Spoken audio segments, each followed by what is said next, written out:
प्यारे बच्चों, विज्ञान विषय की आज की ऑनलाइन क्लास में आपका स्वागत है।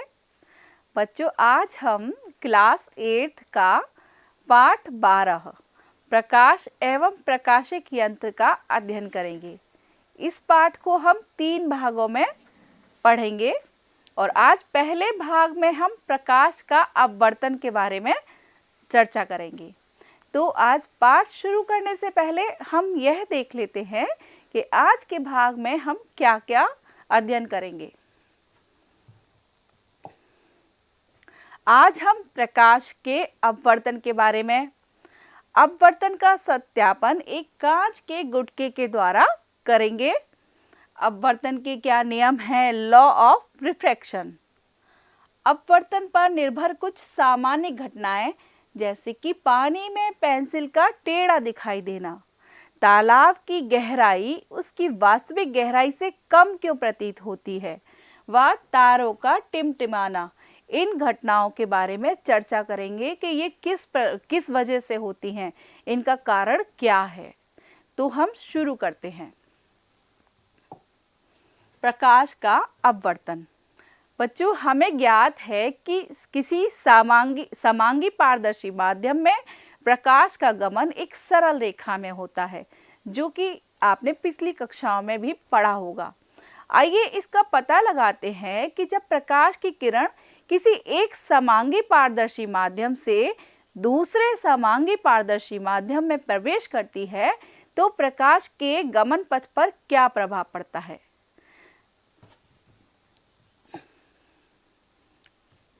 एक सिक्का एक खाली कप में लीजिए। तो ये एक खाली कप है, इसमें हमने एक सिक्का डाला और सिक्के सहित कप को मेज पर रखा और सिक्के को हम देखते हैं। सिक्के को देखते हुए अपने आप को कटोरे से तब तक दूर ले जाएं जब तक सिक्का आपकी आंख से ओझल ना हो जाए, आपको दिखना बंद ना हो जाए। तो देखिए, ये सिक्का इधर रखा है और हमने इसको इस तरह से खिसकाया कि ये हमें आंख से दिखाई नहीं दे रहा है। अपने किसी मित्र से कप में तब तक पानी डालने को कहें जब तक आपको इसी स्थिति में सिक्का दिखाई देने ना लगे। तो जब हम इसमें पानी डालेंगे तो एक स्थिति ऐसी आएगी कि हमें यह सिक्का दिखाई देने लगता है। तो कप में पर्याप्त पानी डालने पर सिक्का क्यों दिखाई देने लगता है? क्या आप इसका कारण जानते हैं? तो चलिए चर्चा करते हैं। प्रारंभ में सिक्के से आने वाली प्रकाश की किरणें हमारे नेत्र तक नहीं पहुंच रही थी और जब हमने कप में पानी डाला तो सिक्के से आने वाली प्रकाश की किरणें पानी के पृष्ठ से मुड़कर तथा जल से वायु में आकर अलग सरल रेखी पथ पर गमन करती हैं। जब यह पानी के पृष्ठ से वायु में आई तो उनकी दिशा बदल गई और वह हमारी नेत्रों को दिखने लगी। वायु से आने वाली ये प्रकाश की किरणें हमारे नेत्रों तक पहुंचती है तथा सिक्का पुनः दिखाई देने लगता है। किंतु सिक्का कप के पैंदे के कुछ ऊपर दिखाई देता है। इसका क्या कारण है? वायु से आने वाली प्रकाश की किरणें हमारे नेत्रों तक पहुंचती हैं तथा सिक्का पुनः दिखाई देने लगता है, किंतु सिक्का कप के पैंदे से कुछ ऊपर दिखाई देता है। इसका उपयुक्त क्रियाकलाप से यह सिद्ध होता है कि प्रकाश की किरणें जब एक समांगी पारदर्शी माध्यम से दूसरे समांगी पारदर्शी माध्यम में तिरछा प्रवेश करती हैं तो वो अपने पूर्व पारदर्शी माध्यम के सरल रेखी पथ पर गमन नहीं करती, बल्कि अपने पूर्व मार्ग से दोनों माध्यमों को अलग करने वाले तल पर मुड़ जाती हैं। इस प्रकार दूसरे पारदर्शी माध्यम में प्रकाश के गति की दिशा में परिवर्तन हो जाता है और इस घटना को हम प्रकाश का अपवर्तन कहते हैं। तो हम आशा करते हैं आपको यह समझ में आ गया होगा। प्रकाश का अपवर्तन, चलिए इसको कुछ शब्दों में परिभाषित करते हैं। प्रकाश की किरण जब एक समांगी पारदर्शी माध्यम से दूसरे समांगी पारदर्शी माध्यम में तिरछा प्रवेश करती हैं तो वह दोनों माध्यमों को अलग करने वाले पृष्ठ से मुड़ जाती हैं और इस घटना को प्रकाश का अपवर्तन कहते हैं। दोनों पारदर्शी माध्यमों को अलग करने वाले पृष्ठ पर आपतन बिंदु के लंब रेखा को आपतन बिंदु पर अभिलंब कहते हैं। तो यह देखिए, ये पृष्ठ जो है दोनों माध्यमों को अलग कर रहा है। तो यहाँ पर यदि कोई किरण गिरती है तो इसका जो बिंदु है इस पर हम एक अभिलंब डाल देते हैं। अभिलंब का मतलब होता है 90 डिग्री का एक कोण वाली सीधी लाइन। तो जब हम इस पे एक अभिलंब डाल देते हैं तो ये जो बिंदु है, ये जो लाइन है, ये अभिलंब है।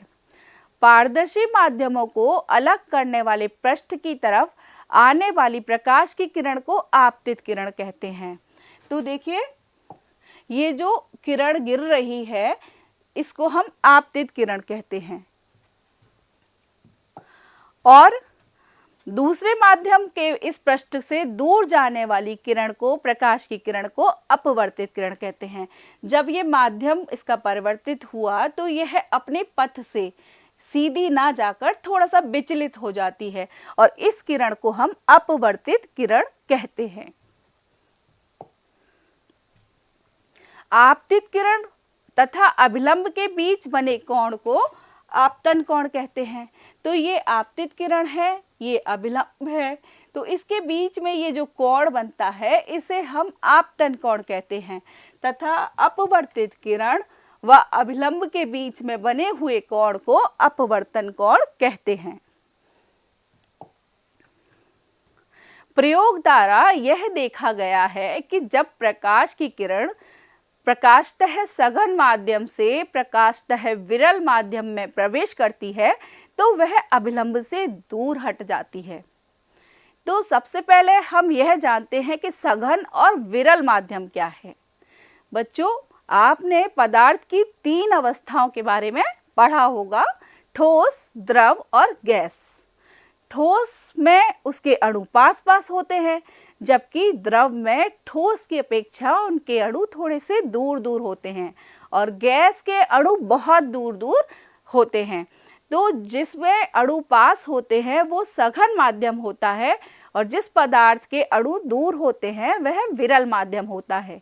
यदि ठोस और द्रव में देखा जाएगा तो ठोस सघन है व द्रव विरल माध्यम है। इसी प्रकार से यदि द्रव और गैस में देखा जाएगा तो द्रव सघन माध्यम है और गैस विरल माध्यम है। तो जब प्रकाश की किरण सघन माध्यम से विरल माध्यम में प्रवेश करती है तो वह अपने अभिलंब से थोड़ा सा दूर हट जाती है। इसी प्रकार जब प्रकाश की किरण विरल माध्यम से सघन माध्यम में प्रवेश करती है तो वह अभिलंब की ओर मुड़ जाती है। यह देखिए, ये प्रकाश की किरण सघन माध्यम से विरल माध्यम में आ रही है तो ये अभिलंब से थोड़ा सा दूर हट गई है और यदि ये विरल माध्यम से सघन माध्यम में आ रही है तो ये सीधे मार्ग पर ना जाकर अभिलंब की तरफ मुड़ गई है। अपवर्तन का सत्यापन हम इसको एक प्रयोग के द्वारा समझेंगे, कांच के गुटके के द्वारा। तो इसके लिए आवश्यक सामग्री है कांच का गुटका, ड्राइंग बोर्ड, कागज तथा कुछ ड्राइंग बोर्ड पिन तथा आल पिन। तो इनको हम पहले चित्र में समझ लेते हैं, फिर उसके बाद एक क्रियाकलाप के माध्यम से हम इसको समझेंगे। पिनों की सहायता से कागज को ड्राइंग बोर्ड पर लगा लेंगे और कागज के मध्य में कांच का गुटका रखकर इसकी सीमा के चारों ओर A, B, C, D बनाएंगे। गुटके के AB फलक की ओर 2 पिन P और Q सीधी रेखा पर चित्र के अनुसार लगाएंगे। ये गुटका है, इसके AB फलक पर हमने 2 पिन लगाई A और B और गुटके के दूसरे फलक पर CD की ओर 2 पिन PQ प्रतिबिंबों को देखें। गुटके के ये जो दूसरा फलक है तो यहाँ से हम, क्योंकि ये कांच का पारदर्शी गुटका है, हम इस पिन के प्रतिबिंबों को यहाँ से देखेंगे तो ये हमें R और S पर प्राप्त होंगे। R और S हमने बिंदु लगा लिए। P, Q, R, S पिनों को हटाकर इस स्थान पर पेंसिल से बिंदु बनाएंगे और कांच के गुटके को भी हटा देंगे। अब हमने कांच का गुटका हटा दिया, इन पर बिंदु बना लिए। चित्र के अनुसार P, Q, O को मिलाएंगे और O, L खींचेंगे, फिर L, R, S को मिलाएंगे और O बिंदु पर अभिलंब N, O, N dash, L बिंदु पर अभिलंब M, L, M डैश खींचेंगे। चित्र में कोण PON, कोण N डैश OL और कोण OLM और कोण MLS की माप कीजिए। तो अब हम कौन कौन से कोणों को नापेंगे? PON यानी कि ये वाला कोण, N डैश OL ये वाले कोण, M डैश LS ये कोण और MLO ये वाला कोण। इन चारों कोणों को हम नापेंगे। तो इससे हमें क्या ज्ञात होगा? कोण PON कोण N डैश OM से बड़ा है, M डैश OL से बड़ा है। तो इससे सिद्ध होता है कि प्रकाश की किरण जब विरल माध्यम यानी कि वायु से सघन माध्यम यानी कि कांच में प्रवेश करती है तो वह अभिलंब की ओर झुक जाती है। कोण M डैश LS का मान कोण OLM, तो देखते हैं कोण M डैश LS का मान कोण OLM के मान से अधिक है। तो इससे क्या सिद्ध होता है? इससे सिद्ध होता है कि जब प्रकाश की किरण सघन माध्यम यानी कि कांच से विरल माध्यम वायु में प्रवेश करती है तो वह अभिलंब से दूर हट जाती है। चलिए इसको एक प्रयोग के माध्यम से देखते हैं। देखिए बच्चों, ये एक डैशबोर्ड है, ये प्लेन पेपर, बोर्ड पेन, कुछ आल पेन्स हैं और ये कांच का गुटका। तो बच्चों हम इसके चारों ओर एक लाइन खींच लेते हैं।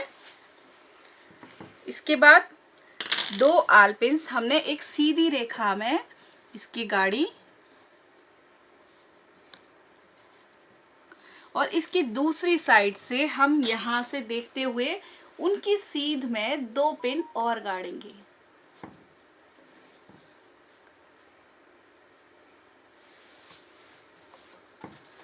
अब कांच के गुटके को हटा देंगे और इन पिंस को भी निकाल देंगे। इन पर दो बिंदु बनाएंगे, ये बिंदु P, Q, R और S, और इनको मिलाती हुई एक लाइन खींचेंगे।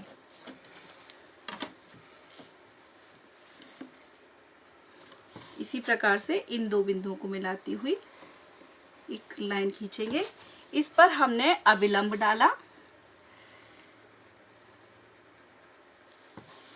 और इस पर भी एक अभिलंब डाला और इन दोनों को मिला देंगे।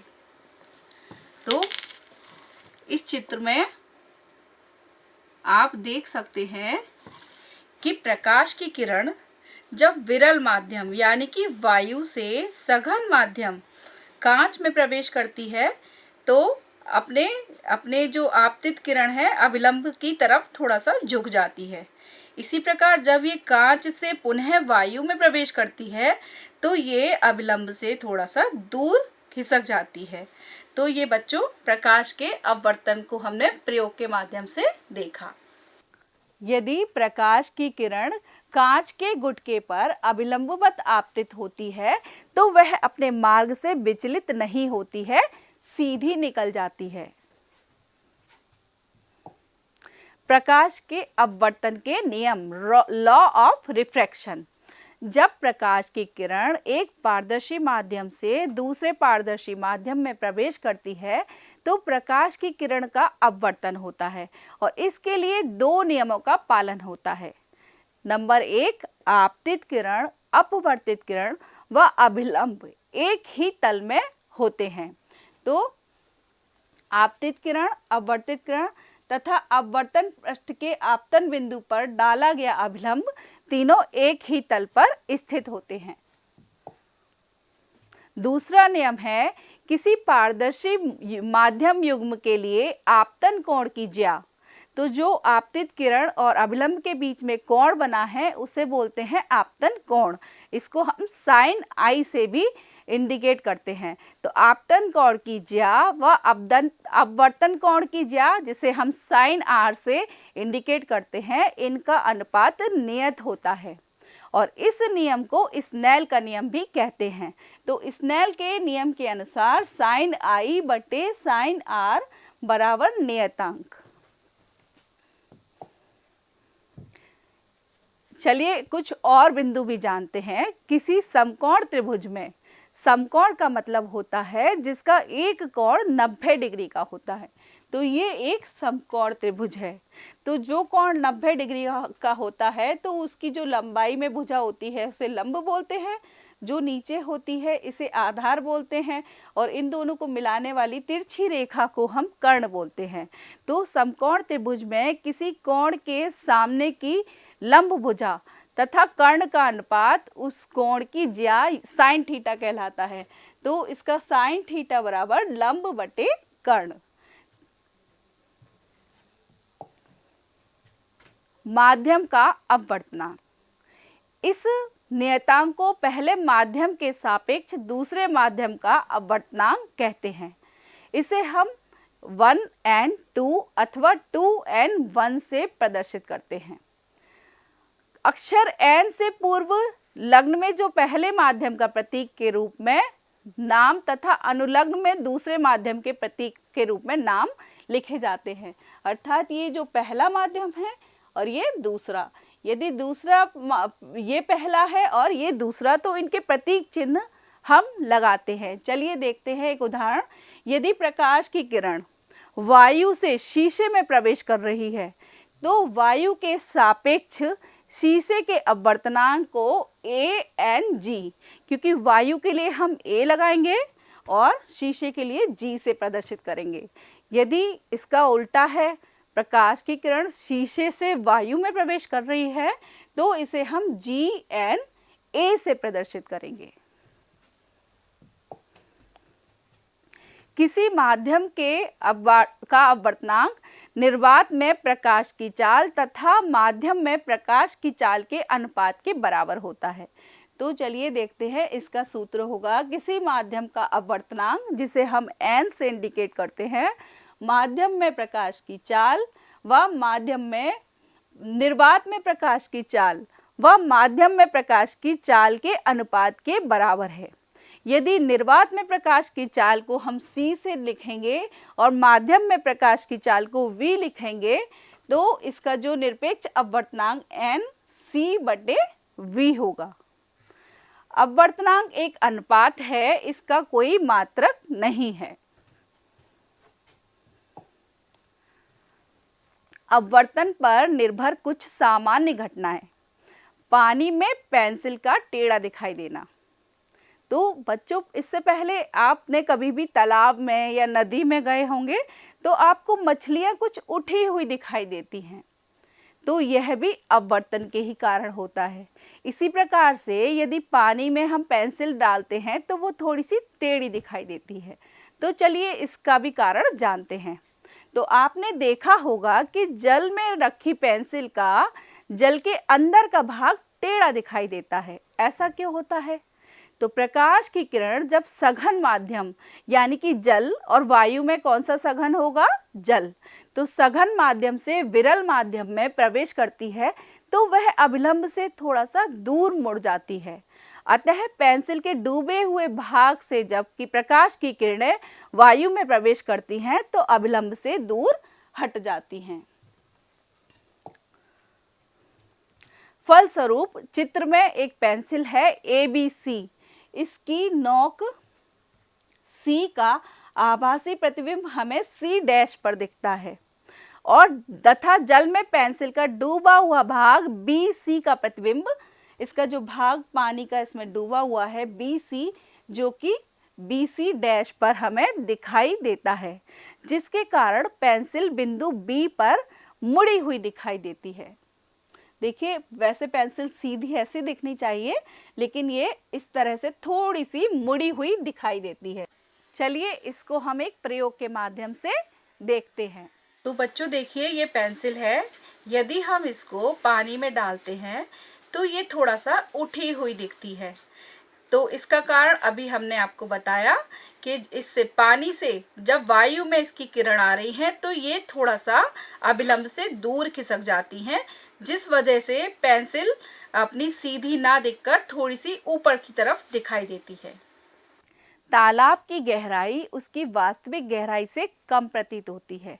चलिए इसका कारण पता लगाते हैं। तालाब की पैंदी पर एक बिंदु O स्थित है। यह देखिए, ये एक तालाब है, इसकी पैंदी पर इसकी पैंदी का बिंदु O है और बिंदु O से आने वाली प्रकाश की किरणें OA तथा OB जल से होकर वायु में प्रवेश करती हैं, तो वे अभिलंब से थोड़ा सा हट जाती हैं, क्योंकि वह जल से वायु में आ रही हैं, तो सघन से यदि वो विरल माध्यम में जाती हैं तो अभिलंब से थोड़ा सा दूर हट जाती हैं तथा अपवर्तित होकर मार्ग AX और BX पर जाती हैं। तो ये अपवर्तित होकर AX और BX मार्ग पर जाती हैं और इनका अनुकरण करते हुए हमारे नेत्रों में प्रवेश करती हैं और इनसे ये हमें I बिंदु से आती हुई प्रतीत होती हैं।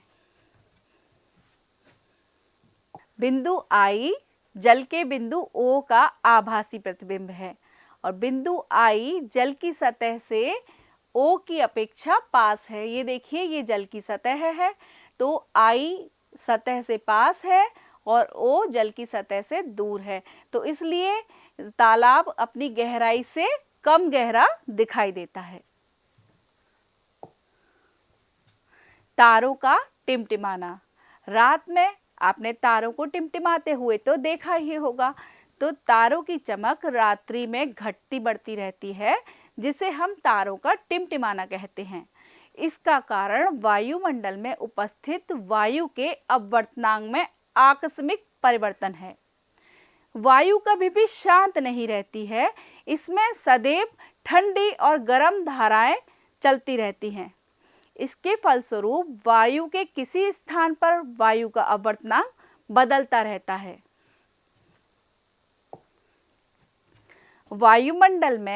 वायुमंडल के अपवर्तनांक में आकस्मिक परिवर्तन के कारण तारे से आने वाले प्रकाश की किरणें अपवर्तन के पश्चात अपने पूर्ववर्ती मार्ग से हट जाती हैं।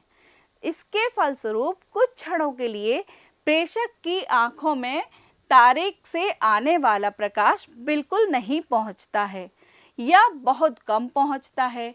यही कारण है कि रात्रि में तारे टिमटिमाते हुए प्रतीत होते हैं। तो हम देख लेते हैं आज हमने क्या जाना। आज हमने प्रकाश के अपवर्तन के बारे में जाना, उसका सत्यापन एक कांच के गुटके के द्वारा प्रयोग करके भी किया। अपवर्तन के नियम के बारे में जाना। अपवर्तन के दो नियम हैं, आपतित किरण, अपवर्तित किरण व अभिलंब तीनों एक ही तल में होते हैं। आपतन कोण की ज्या व अपवर्तन कोण की ज्या का अनुपात एक नियतांक होता है। अपवर्तन पर निर्भर कुछ सामान्य घटनाएं, जैसे कि पानी में पेंसिल का टेढ़ा दिखाई देना, तालाब की गहराई उसकी वास्तविक गहराई से कम प्रतीत क्यों होती है, व रात में तारे टिमटिमाते हुए क्यों प्रतीत होते हैं, इनके बारे में हमने विस्तार से चर्चा की। तो चलिए कुछ अभ्यास कार्य कर लेते हैं। निम्नलिखित प्रश्नों के उत्तर दीजिए। आप अपनी एक अभ्यास पुस्तिका निकालिए और इनके उत्तर अपनी नोटबुक पर लिख लीजिएगा। तालाब की गहराई उनकी वास्तविक गहराई से कम प्रतीत क्यों होती है, इसको हमने चित्र के माध्यम से विस्तार से समझाया था। तो आप इसका उत्तर अपने शब्दों में लिखिए। दूसरा प्रश्न, प्रकाश के अपवर्तन संबंधी नियमों को लिखिए। पानी में डुबोने पर पेंसिल टेढ़ी क्यों दिखाई देती है? रात में तारे क्यों टिमटिमाते हुए प्रतीत होते हैं? वह प्रकाश का अपवर्तन किसे कहते हैं? आशा करते हैं आपको ये सभी प्रश्नों के उत्तर समझ में आ गए होंगे। आप इनको अपने शब्दों में अपनी नोटबुक में लिखिएगा। तो बच्चों, आज के लिए बस इतना ही। अगली कक्षा में इसके अगले भाग के साथ आपसे पुनः मिलते हैं। तब तक के लिए धन्यवाद।